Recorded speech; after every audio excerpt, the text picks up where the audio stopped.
Welcome to EPG Parshala. I am J.P. Dimri, Jagdish Prasad Dimri.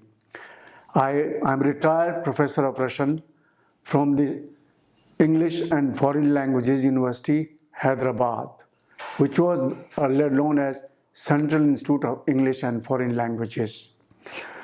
In Central Institute of Foreign Languages, I taught paninian linguistics and gave courses on Indian aesthetics for several years. Now today, in this module, Indian grammatical tradition, paninian linguistics, the first module of this course is linguistic observations in Vedic literature. The objective of this module is to acquaint the participants with the observations in Vedic literature. Now, the word Veda is derived from dhatu, root vid, means to know, with addition of suffix ach. So Veda means knowledge. Now, Vedic literature consists of Sangitas, mantras, Brahmanas, Aranyakas, and Upanishads. Vedas are four, namely Rg Veda, Yajur Veda, Sam Veda, and Athar Veda. They are also called Rig Sangita, Sam Sangita, Rig Sangita, Yajur Sangita, Sam Sangita, and Athar Sangita. Sangitas are collection of hymns, mantras. Brahmanas are written in prose style, and we can say that the Brahmanas are the first specimen of prose writing in Indian traditions. Brahmanas contained a detailed description of sacrificial rites and their ways of performance. We can say Brahmanas pertain to the rituals. So in other words, Brahmanas are also called karma kanda, the literature pertaining to rituals. Aranyak portions of Vedic literature is related to the spiritual knowledge and meditations. Aranyaks are also called Upasana Kanda, the literature relating to meditation. The Aranyak means relating to or produced in the forest. The Upanishads form the end part of the Vedic literature, and hence they are also called Vedanta. The word Upanishad is formed with the prefix up plus li plus root sad. Up means near, ni means properly, and sad means to acquaint or to destroy. So Upanishad means the knowledge of reality. So the word Upanishad means knowledge. Now, the Upanishads are also called Jnana Kanda, the portion of Vedic literature relating to knowledge, the supreme knowledge of reality. Upanishads are also interpreted that the knowledge obtained by students sitting by the side of Guru preceptor. Upanishads are the end part of the Vedic literature. They are also called Vedanta. The word Upanishad is formed with the prefixes up plus ni plus root sad.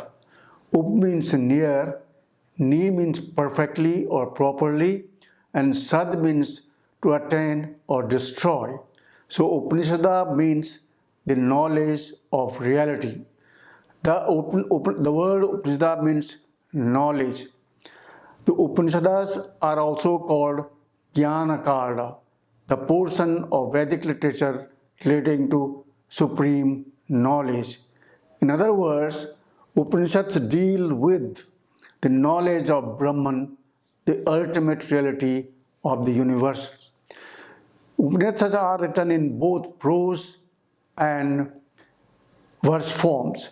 The Upanishad has also been explained as the knowledge that has been received, obtained by the student by sitting near the feet of the Guru preceptor. For the proper understanding of Vedas, it is necessary to go to study the 6 Vedangas. 6 Vedangas are Shiksha, phonetics, Kalpa, rituals, Vyakarana, grammar, Nirukta, etymology, Chandas, metrics, and Jyotish, astronomy. In ancient time, students were required to go through all the 6 Vedangas and then only start the study of Vedas. Patanjali even says that the grammar is the most important part among these Vedangas. So he says, Pradhanam chasat sangeshu vyakaranam. The grammar is the most important part among these 6 auxiliaries. Patanjali further states that in ancient India, the students were first taught grammar and then only the Vedas. And grammarians were considered to be the highest order of scholars. And this is what Dhvanyalok has to say in this regard. Prathamo hi vidwansa vyakaranaha vyakaranam mulatvat sarva vidyanam. Grammar is the source of all disciplines, all branches of study. Hence, grammarians are highest ranking scholars. The word Vyakarana is derived from the prefixes V plus A plus root Kri and suffix an. So the term Vyakarana means to analyze certain things and to make it in one count. In other words, to split it into parts and then put them together. In other words, Vyakarana means analyzing or separating. Now we shall talk about the germs of linguistic study in Rig Veda. The concept of Vak, speech, is one of the basic central concepts of Indian thought. The power of Vak has intrigued Indian thinkers from time immemorial. Speech was considered as a causal force behind even gods and universe. Chandogya Upanishad describes speech as the essence of man, Purushasya Vagrasaha. The interest in the study of language can be traced back to Rig Veda. In Rig Veda, we don't find direct references to term grammar or grammarian, but there are hymns of Rig Veda dedicated to Vak, speech. The Rig Veda dedicates a number of hymns to Vak. The hymns of 10th Mandala 71.1 and 125 talk of 3 stages in the development of language. And that is, first, inarticulate speech, primitive articulate speech, and then language proper. Inarticulate speech pertains to the hissing of serpents, humming of insects, and notes of birds, etc. The primitive articulative speech was used by men to give name to objects, and that led to the 3rd stage, the language proper. The hymns 10th Mandala 722 describes how the wise men created the speech. Saktum yatitona punanto yatra dhira manasa vachamakrata atra sakhaya sakhyani janate bhadrasham lakshmi neta divachi. It states that the wise men created the speech by their wisdom, as barley is cleansed with sieve. Further, that the hymns, the 10th Mandala 71.4 states that the Vak has multiple and interrelated meanings. It denotes activity, knowledge, and the power of speech itself. And its nature consists of both of the underived, unrevealed, and revealed words. And Vak reveals itself to us. In this, Patanjali interprets the Rig Veda verse, Chatvari Shringa Trayo Asya Pada Dve Shirse Sapt Hastaso Asya Tada Baddha Vrishabho Roraviti Maho Devo Martyam A Vivesha. It means this great God has four Chatvari Shringa, four horns, which means four types of words: nouns, verbs, prefixes, and particles. Trayo Asyapada means it has three tenses: past, present, and future. Two heads, two types of words, and derived and derived. Saptaso asya means 7 hands, the 7 cases. This great God is tried in 3 places: in the throat, chest, throat, and head. He is Vrishabha, he makes noise.